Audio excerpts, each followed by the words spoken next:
Imaginen una máquina que no puede dormir, un cerebro digital que debe estar despierto las 24 horas, los 365 días del año, procesando las transacciones bancarias del mundo, manteniendo viva la infraestructura de internet, o incluso renderizando cada pelo de los personajes de Pixar. Pues para poder lograr esta hazaña, Intel tuvo que separar el silicio de calidad de los mortales que compran procesadores normales. Porque hoy vamos a hablar de una familia de procesadores un poco curiosa. Sí, hablo de la historia de los Intel Xeon, y esto no es un cuento de hadas limpio y brillante, es una saga de ambición desmedida, de guerras sucias contra la competencia y de errores de ingeniería que costaron miles de millones. Pues hoy vamos a recorrer la vida, la muerte y la resurrección de los procesadores Intel Xeon, desde los gigantes cartuchos de los años 90 que parecían ladrillos y pasando por los experimentos fallidos que querían matar a las tarjetas gráficas, hasta llegar a su resurrección en el mercado negro chino. Pero prepárense, pónganse cómodos y traigan refrigerios, porque esta va a ser la historia definitiva, sin cortes y sin censuras. Y sé que suena solemne, pero la verdad es que Intel no creó esto con honor, sino porque en el mercado de servidores se cobra el silicio a precio de diamante, y para entender este desastre monumental tenemos que volver al inicio, así que vamos allá.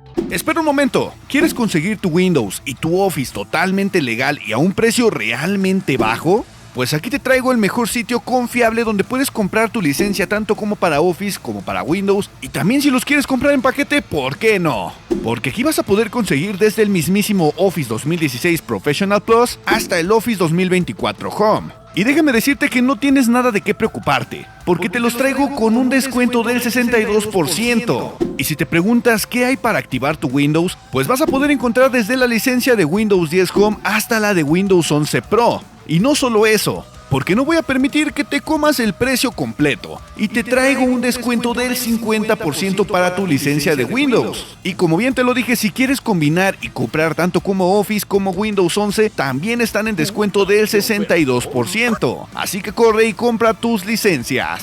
Pero ahora sí, continuemos con este video. Corría el año 1998 y el mundo estaba aterrorizado por el efecto 2000 o el Y2K. En ese entonces, Intel era el rey del escritorio, pero el bufón en el club VIP de los servidores, un lugar dominado por los gigantes como Sun Microsystem y Silicon Graphics, con sus procesadores RISC que costaban lo mismo que una mansión. Pues la respuesta de Intel para dejar de ser un juguete fue la primer familia de Xeon oficial, bajo el nombre clave de Drake. La necesidad era clara, pues los servidores de base de datos necesitaban mover datos masivos sin ahogarse, y la memoria caché L2 de los Pentium 2 normales eran bastante lentas, porque funcionaban a la mitad de frecuencia del núcleo. Pero aquí Intel necesitaba una solución. ¿Pero qué habrían hecho? Hacer el procesador físicamente más grande, ocasionando que esta generación de procesadores ahora contara con un proceso de fabricación de tan solo 250 nanómetros, tecnología de la misma edad de piedra, frecuencias que iban desde los 400 MHz hasta los 450 MHz, y aquí su arma secreta, una caché L2 externa de 512 kilobytes, incluso llegando en sus mejores modelos hasta 2 megabytes. Pero la magia para que esta memoria caché funcionara es que era CS-RAM, que para el tiempo estaban en memorias realmente súper rápidas.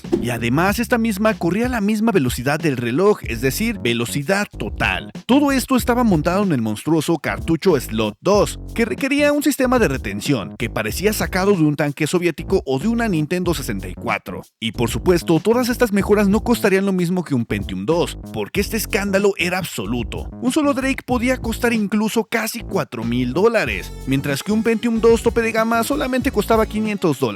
Sin embargo, el costo se justificaba porque era la única forma de tener un servidor x86 estable sin que el sistema colapsara. Pero este inicio nos trae rápidamente al año 1999, donde Intel actualizó la línea con la llegada del Pentium 3. Porque aquí no solamente llegaría uno, primero sería Tanner. Básicamente era un Drake actualizado pero con las nuevas instrucciones SSE o Streaming Synced Extensions. No hubo mucho drama ahí, era una actualización del procesador anterior, pero el verdadero caos vendría en el año 2000, con la generación Cascades. Aquí los ingenieros pensaron que sería genial integrar la caché L2 dentro del propio chip de silicio, o mejor conocido como on-die. Esto para reducir las latencias. Ahora contaban con un proceso de fabricación de 180 nanómetros, rompiendo la mítica barrera del gigahertz. Pero hay que reconocer que estos procesadores tenían una limitación, su espacio físico en el chip.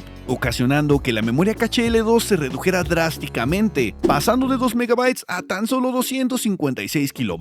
Y déjame decirte que esto para un servidor de base de datos era un completo insulto, porque cuando el servidor tenía cargas pesadas el rendimiento se desplomaba, y los clientes corporativos pues claro que estarían furiosos. Y entonces Intel en pánico tuvo que sacar una versión de emergencia llamada Cascades 2 MB. Este chip era una monstruosidad, volvía a poner la caché fuera en un paquete especial, pero se calentaba tanto que necesitaba su propio sistema de ventilación industrial. Y otro punto negativo es que tenía un precio que rivalizaba con el de un coche nuevo, demostrando que a veces más nuevo no significa mejor. Pero entonces, entrando en el nuevo milenio en el año 2001, Intel pierde la cabeza colectivamente, porque con la llegada de su nueva arquitectura NetBurst y su filosofía de subir los gigahertz hasta que reventara el silicio, nacerían los Xeon con el nombre clave de Foster. Y este mismo contaba con un proceso de fabricación de 180 nanómetros. Además, esta arquitectura tenía una tubería de instrucciones larguísima, que la hacía ineficiente por ciclo, generando más calor que trabajo real. Pero poco después, en el año 2002, llegaría Prestonia,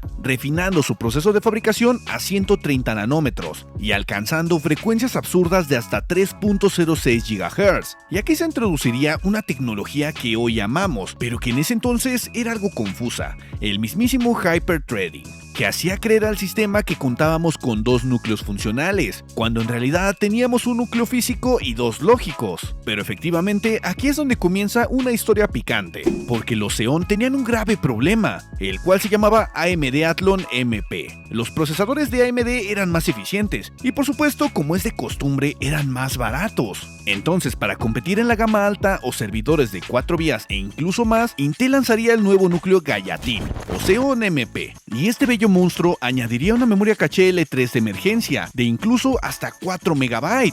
Pero esto no era una mejora del todo, porque se implementó para intentar compensar la ineficiencia de la arquitectura. Además, Intel se metería en una polémica legal bastante gorda, al obligar a sus usuarios a utilizar memoria Rambus o RDRAM en sus primeros chipsets. Una memoria carísima, pero amigo mío, esto no lo es todo, porque llegamos al fatídico año 2004, el momento más humilde donde AMD lanzaría sus poderosos Opteron, bajo la arquitectura de 64 bits reales, arquitectura la cual también era conocida por ser x86-64. Y esto mismo barrería el piso con Intel, porque Intel en su arrogancia había apostado todo a su arquitectura Titanium, que por cierto nadie los quería. Y si quieres saber más de ellos, tengo un video donde hablo de estos. Y decía que los 64 bits en x86 no eran nada necesarios, así que el mercado les daría la espalda, ocasionando que sus únicos clientes de Titanium fueran HP. Pero entonces, en un acto de desesperación absoluta, Intel tuvo que cancelar sus proyectos futuros llamados Texas y Jayhawk, porque literalmente tenían derretidos los sockets por el calor extremo, y a carreras lanzarían al núcleo Nocona. Esta generación de procesadores ahora contaba con un proceso de fabricación de 90 nanómetros, frecuencias brutas de hasta 3.6 GHz, y tras tragarse su orgullo, soporte para EM64T. ¿Y te preguntas qué rayos es esto? Pues esto era básicamente la ingeniería inversa de los 64 bits de AMD, pero Nocona fue un desastre técnico a pesar de esa implementación, y aquí es donde Intel seguiría cagándola, porque para intentar parchar la herida, su familia de Xeones tuvo variantes desesperadas. La primera sería Irwindale, un Nocona con una caché L2 duplicada a 2 MB, esto para ocultar la latencia. La segunda familia sería Cranford, una familia recortada sin caché L3 para servidores multiprocesador baratos, y su tercera y última familia de Nocona sería Potomac. Y sí, sé que suena como un poto, pero no se refiere a eso. Este era un monstruo para servidores de gama alta, pero consumía como una central nuclear, así que ninguno pudo justificar el precio frente a la eficiencia de AMD. Así que su desesperación de Intel nos arrastra hasta finales del año 2005, donde AMD ya tenía procesadores dual core reales y por supuesto nativos. Además, Intel no tenía todavía nada listo, así que entramos en la etapa de los monstruos Frankenstein de Intel, porque Intel tenía una urgencia, presumir que también hacían procesadores de 2 núcleos. Así que tomarían 2 chips Irwindale viejos y los meterían a la fuerza en el mismo paquete de silicio, y así es como traerían a Paxley, un Xeon Serie 7000. Esta generación de procesadores contaba con un procesador proceso de fabricación de 90 nanómetros y un consumo energético absurdo, porque su procesador más top, el Xeon 7020, consumiría hasta 165 watts. Pero el problema grave era que los dos núcleos no se comunicaban internamente dentro del chip, tenían que salir al bus frontal o FSB para poder comunicarse, creando un cuello de botella brutal. Entonces Intel, en su desesperación, intentaron maquillar su lentitud antes de que llegara la nueva arquitectura y lanzarían el último suspiro de Networks, llamado Tulsa. Los Xeon Series 7100 bajaron incluso a 65 nanómetros y agregaron una monstruosa caché L3 de 16 megabytes, y esto para intentar que los datos no tuvieran que salir del procesador. Hay que reconocer que sí era rápido, pero seguía siendo tecnología obsoleta, a la cual le habían inyectado esteroides. Entonces, por suerte, amanece el año 2006. Intel ya había llegado con la arquitectura Core y finalmente terminarían la vida de Networks. Entonces, ahora sí se enfocarían en la eficiencia. Pero antes, un dato curioso para los frikis es que lanzaron a los Sosaman, un Xeon de ultra bajo voltaje basado en la arquitectura de portátiles, la cual era conocida como Yona, y esta era para servidores Blade de alta densidad. Y sí, aunque sé que nadie lo recuerda, ahí existió. Entonces, luego llegarían los verdaderos salvadores, los Xeones de serie 5100, bajo el código Woodcrest. Esta generación de procesadores ahora contaba con un proceso de fabricación de 65 nanómetros y frecuencias un poco más bajas, que iban desde los 2.6 GHz hasta los 3 GHz, pero un rendimiento por ciclo brutalmente superior, bajando su consumo hasta los 65 watts, destrozando al Opteron en eficiencia. Pero su jugada maestra y su polémica fue con Clovertown, un Xeon Series 5300, porque Intel quería traer sus procesadores de 4 núcleos antes que nadie. Entonces, como es costumbre de ellos y como en Celeron D, literalmente pegaron dos chips Woodcrest dentro del mismo sustrato. Como debía ser, AMD se burló públicamente diciendo que eso no era ingeniería, que eran 4 núcleos falsos pegados con pegamento. Palabras más, palabras menos. Pero hay que reconocer que el rendimiento era espectacular, y por supuesto llegaron primero, y después traerían a sus Tigerton, Xeon Series 7300, y estos mismos estaban dirigidos para servidores grandes, pero utilizaban la misma técnica del pegamento, teniendo dos procesadores en su interior unidos con un curita, demostrando que a Intel le encantaba seguir vendiendo sus refritos. Pero entonces avanzamos al año 2007, y con el paso a los 45 nanómetros llegaría Harpertown, un Xeon Series 5400, y aquí es donde surge la leyenda del mod 771 a 775. Como estos Xeones utilizaban el socket 771 con 771 pines diferentes al 775 de escritorio, eran diferentes eléctricamente, casi idénticos a los Cordos Quad Q9650. Pues con esto, los usuarios descubrieron que cortando unas muescas de plástico en el socket de la placa base y poniendo una pegatina para invertir dos contactos, tenían un procesador de $1000 en una placa base de 50, la PC Master Race de bajo presupuesto. Y no olvidemos a Dunnington, los Xeon 7400, el primer diseño de 6 núcleos monolítico, todos en un mismo bloque de silicio. Este procesador era una joya de la ingeniería, el cual contaba con 16 MB de memoria caché L3 unificada, la cual allanaría el camino para el futuro. Y aunque era carísimo y exclusivo de los servidores de 4 sockets, era bastante bueno. Pero dejando esta familia de lado, avancemos hasta el año 2009, el cambio más grande de la historia en Intel, Nehalem. Intel eliminaría el North Bridge de la placa base y movió el controlador de memoria dentro del CPU, el viejo FSB, por el bus QPI o Quick Path Interconnect. Así nacerían los Janestone, los Xeon 5500 para doble socket y Beckton, Xeon 7500 para cuádruple socket. El salto de rendimiento fue tan grande que las empresas renovaron centros de datos enteros antes de tiempo, y dentro de esta misma familia refinarían el proceso a 32 nanómetros, con Westmere, EP y Gulftown. Aquí nacería el Xeon X5650, un procesador de 6 núcleos y 12 hilos que overclockeaba como una bestia. Es probablemente el procesador usado con mejor relación calidad-precio de la historia. Además, este mismo procesador también fue reciclado y alimentaba a las PC gamers durante una década gracias a su bajo precio en el mercado de segunda mano. Pero mientras tanto, Intel tenía unos celos de la GPU, así que el proyecto La Rambi intentó crear una tarjeta gráfica usando núcleos x86, y sí, fracasó como GPU, pero se convirtió en un coprocesador de cálculo para poder rivalizar con Nvidia, y así nacerían los Night Ferry, los cuales fueron un prototipo, y los Night Corner, comercializados como Xeon Phi. Eran tarjetas PCI con más de 60 núcleos basados en el viejo Pentium P54C, pero con unidades vectoriales gigantes. Incluso intentaron competir contra Nvidia Tesla en supercomputación, pero fracasaron estrepitosamente porque programar para ellos era una pesadilla, y el ancho de banda de memoria no era suficiente comparado con las memorias GDDR de las gráficas. Entonces Intel perdería millones de dólares en este proyecto fallido. Así que esto nos planta en la era del monopolio, con AMD perdida en el desierto con sus FX Bulldozer. Intel dictaba las reglas, la familia Xeon E5 se convirtió en el estándar mundial, utilizando la arquitectura del anillo, llegando con su primer generación Sandy Bridge EP o Xeon E5 V1, bajo la plataforma Romley. Traería instrucciones AVX y PCI Express 3.0, así que sí, era sólido como una roca. Después llegaría Ivy Bridge EP, los Xeones E5 V2, pasarían a los 22 nanómetros. Además, el E5 2680 V2 es una leyenda al día de hoy, de lo cual ya te voy a hablar en un momento. Después llegaría Haswell EP o los Xeon E5 V3, bajo la plataforma Grandly, el gran salto a DDR4. Aquí es donde se introdujo la instrucción AVX2, que duplicaba el rendimiento en coma flotante, y también llegaría la cuarta generación, Broadwell EP o Xeon E5 V4. Estos procesadores tendrían una mejora en su proceso de fabricación de 14 nanómetros, incluyendo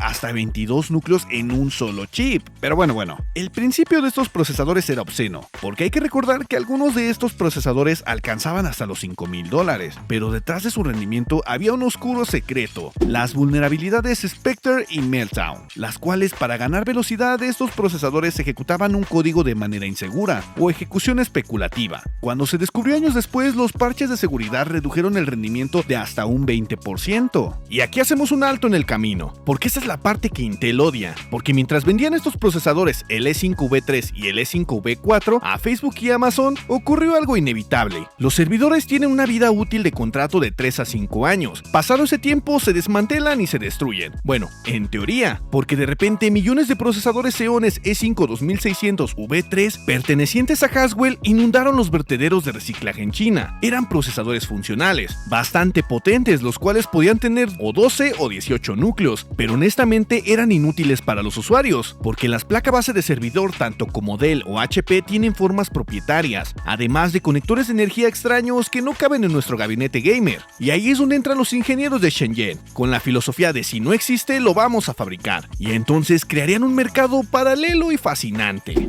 Porque Intel no vendía chipset X99 baratos, así que los chinos tomaron chipset de escritorio desechados por tecnología vieja como el B85 y el H81. Eran diseñados para i3 de oficina, entonces estos chipsets fueron modificados físicamente y se cambió la BIOS para poder engañar al sistema. Con esto crearían las placas base Frankenstein que aceptarían procesadores Xeon de gama alta, incluso desde los 140 watts hasta los 180 watts, además de soportar memoria RAM de servidor Reg-SC, que también era una basura barata y reciclada de los mismos servidores. Pero ¿cómo es que hicieron estas placas? Pues aquí es donde comienzan las marcas de fantasía, porque nacieron marcas que oficialmente nadie conoce, como Wananshi, Machinist, Jigsha y Atherminer. Placas verdes, naranjas, con diseños estéticos cuestionables, traducciones mal hechas en la BIOS y VRMs reciclados de otras placas muertas. Placa base que si las juntábamos con el Turbo Unlock, la cual es la joya de la corona, es donde comienza la magia negra, porque los ingenieros rusos y chinos descubrieron que los Xeon Haswell V3 tenían un bug en el microcódigo, bug que Intel no pudo solucionar en su prelanzamiento. Así que si eliminabas el microcódigo de Windows, borrando el archivo mcupdategenuineintel.dll e inyectabas un driver EFI especial en la BIOS, y entre estas BIOS especiales la conocida fue la S3 Turbo Tool. Entonces con esto podías engañar al procesador, ocasionando que todos los núcleos funcionaran a la frecuencia turbo máxima, y no únicamente uno o dos núcleos. Entonces un Xeon 2666 V3 pasaba de ser un chip lento a una bestia del gaming que rivalizaba incluso con un i9 moderno por tan solo $30. Y aunque sí hay que reconocer que esto es piratería del hardware en su máxima expresión, funcionó.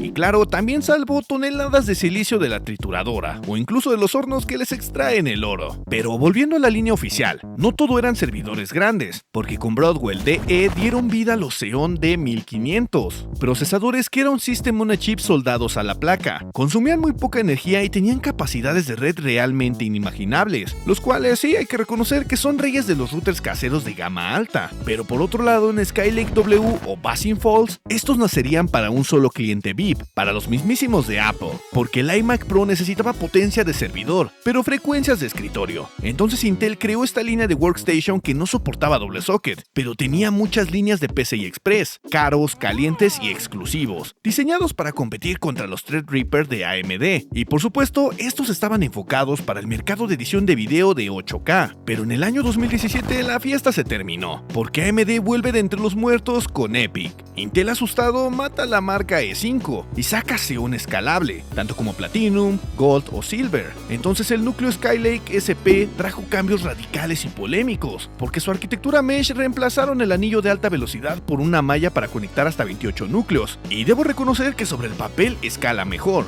pero esto aumentaría drásticamente las latencias en la caché L3, perjudicando incluso el rendimiento en juegos y ciertas aplicaciones, aunque por supuesto si reconocemos que estos procesadores no iban enfocados tanto para juegos o aplicaciones simples, pues digamos que su trabajo era decente. Además, Intel intentó vender llaves físicas de hardware como los USBs que se conectan a la placa para desbloquear funciones de RAID de SSD, un intento de DLC físico vergonzoso que la comunidad odió. Y por supuesto como empresa tú también odiarías esto. Pero luego vendría Cascade Lake SP, que era lo mismo pero con parches de hardware para Spectre. Y la locura de Cascade Lake AP o los Xeon 9200 eran dos chips pegados en un VGA gigante para sacar 56 núcleos. Y claro, esto tenía un consumo de 400 watts, además que necesitaba una refrigeración líquida obligatoria, un producto que ofrecía fuerza bruta pero consumía más de lo que hacía. Entonces llegamos al año 2020, donde el caos fue absoluto. Intel no podía producir chips grandes en 10 nanómetros, y claro que tampoco de manera rentable. La línea escalable se rompió en dos plataformas incompatibles.